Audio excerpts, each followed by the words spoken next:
Bayangkan suatu hari manusia berhasil menemukan satu rumus tunggal, sebuah persamaan yang mampu menjelaskan segala sesuatu, dari gerak galaksi, kelahiran bintang, hingga getaran partikel terkecil di alam semesta. Stephen Hawking menyebutnya theory of everything.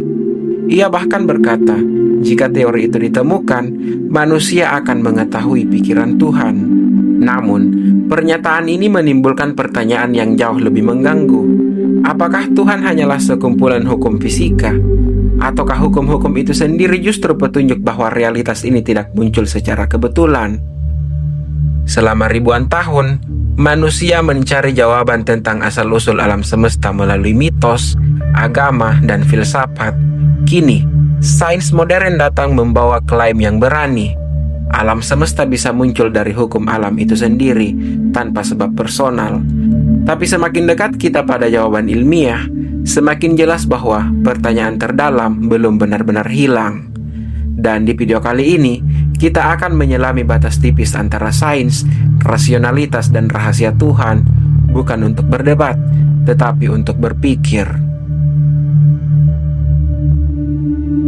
Stephen Hawking pernah menulis kalimat yang sangat terkenal dalam A Brief History of Time. Dia berkata, jika kita menemukan teori yang lengkap, itu akan menjadi kemenangan tertinggi akal budi manusia, karena saat itulah kita akan mengetahui pikiran Tuhan. Now, Professor Hawking, in the very last paragraph of your book, you say that if we discover a complete theory of the universe, then it should in time be understandable in broad principle to everyone and not just to a few scientists.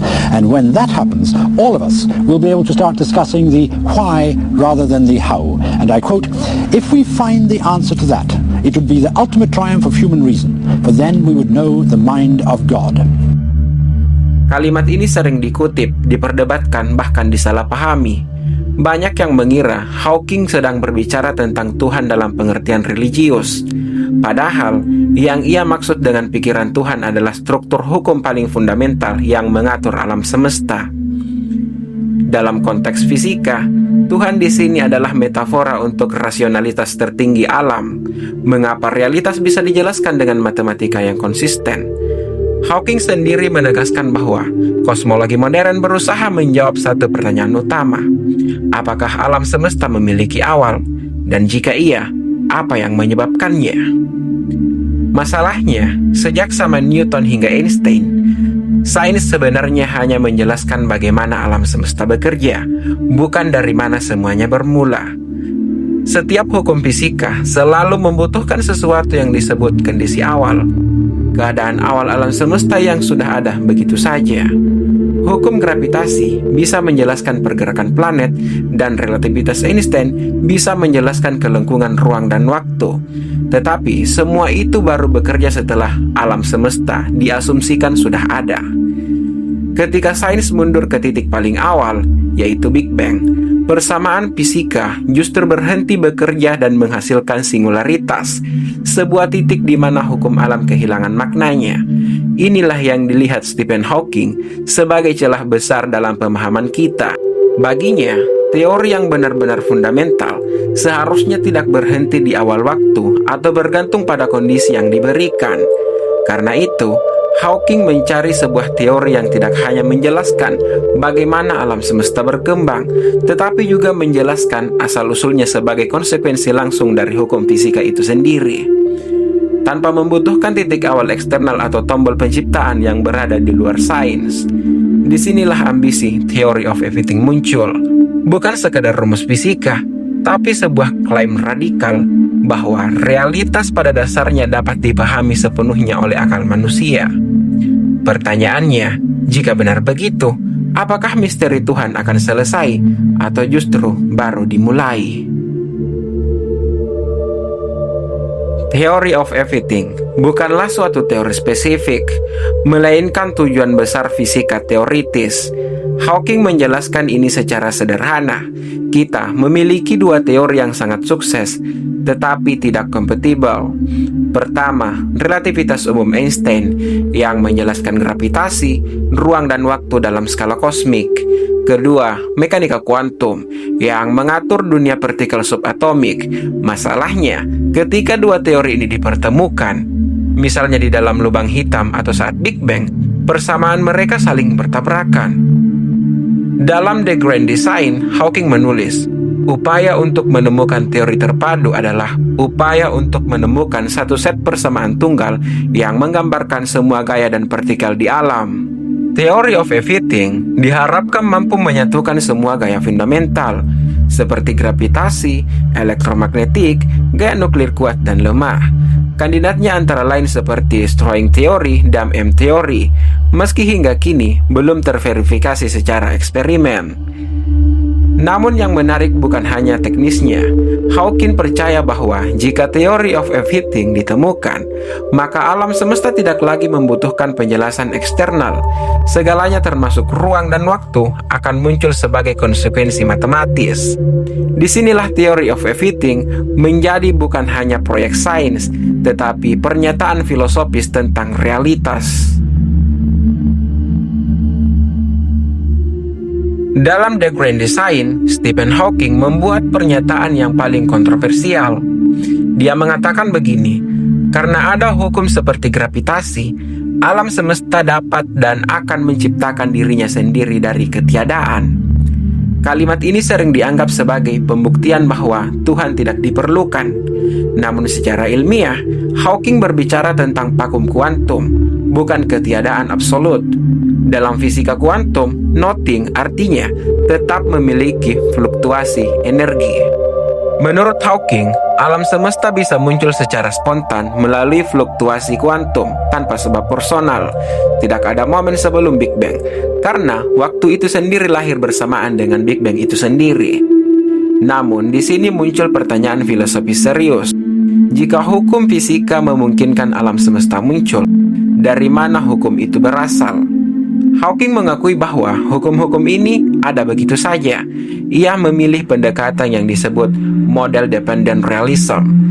Kita menerima model yang paling cocok dengan observasi tanpa klaim metafisik lebih jauh. Dengan kata lain, Hawking tidak membuktikan Tuhan tidak ada. Ia hanya menunjukkan bahwa sains tidak memerlukan Tuhan sebagai variabel operasional. Apakah itu cukup? Tergantung dari sudut pandang kita memahami pernyataan dari Stephen Hawking.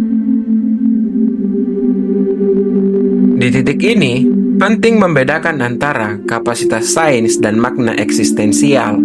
Sains menjawab pertanyaan bagaimana, tapi pertanyaan mengapa sering berada di luar jangkauannya. Filsuf sains seperti Karl Popper dan Martin Heidegger telah lama menekankan bahwa hukum alam bersifat deskriptif, bukan kausal. Hukum gravitasi tidak menyebabkan apel jatuh, ia hanya menjelaskan pola kejatuhannya. Jika demikian, maka mengatakan alam semesta ada karena hukum fisika sebenarnya hanya memindahkan pertanyaan ke tingkat yang lebih abstrak. Mengapa hukum itu ada dan bukan hukum lain? Hawking sendiri mengakui keterbatasan ini.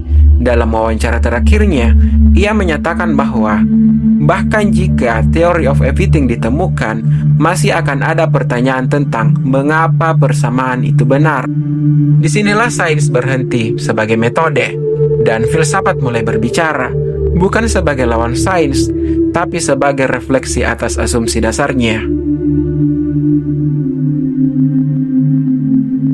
Ironisnya, semakin dalam sains memahami alam semesta, semakin jelas bahwa realitas ini luar biasa terstruktur dan rasional. Matematika bukan sekedar alat buatan manusia, tetapi tampaknya tertanam dalam struktur kosmos itu sendiri. Albert Einstein pernah berkata, hal yang paling sulit dipahami tentang alam semesta adalah bahwa alam semesta itu sendiri dapat dipahami. Stephen Hawking, meskipun sering dianggap ateis, justru memperkuat paradoks ini. Ia menunjukkan bahwa alam semesta bisa dijelaskan tanpa intervensi supernatural. Tetapi ia juga menunjukkan betapa ajaibnya fakta bahwa alam semesta bisa dijelaskan sama sekali. Maka pertanyaannya berubah. Bukan lagi apakah Tuhan dibutuhkan, tetapi mengapa realitas memungkinkan pemahaman rasional. Theory of everything, jika suatu hari ditemukan, mungkin tidak menghapus Tuhan. Ia mungkin hanya menutup satu bab dan membuka pertanyaan yang jauh lebih dalam tentang keberadaan, makna, dan sumber rasional itu sendiri. Dan mungkin seperti yang disadari Hawking di akhir hidupnya, rahasia terbesar bukanlah alam semesta, tetapi fakta bahwa kita bisa memikirkannya. Pada akhirnya, Theory of Everything bukanlah tentang mengalahkan Tuhan, melainkan tentang memahami realitas sedalam yang mampu dijangkau akal manusia. Stephen Hawking menunjukkan bahwa alam semesta mungkin tidak memerlukan campur tangan supernatural untuk berjalan, tetapi ia juga memperlihatkan betapa menakjubkannya fakta bahwa alam semesta ini tertata, rasional, dan bisa dipahami. Sains memberi kita peta, bukan makna akhir, dan di antara persamaan matematika dan keheningan kosmos, manusia tetap berdiri sebagai makhluk yang bertanya, merenung, dan mencari makna. Mungkin disitulah rahasia terbesar Tuhan bersembunyi. Semakin dalam manusia memahami alam semesta, semakin sadar ia bahwa misteri terbesar bukanlah kosmos, tetapi kemampuan kita untuk memahaminya. Mungkin cukup sekian untuk video kali ini. Jangan lupa like, comment, share, dan subscribe. Sampai jumpa di cerita sains berikutnya. Bye.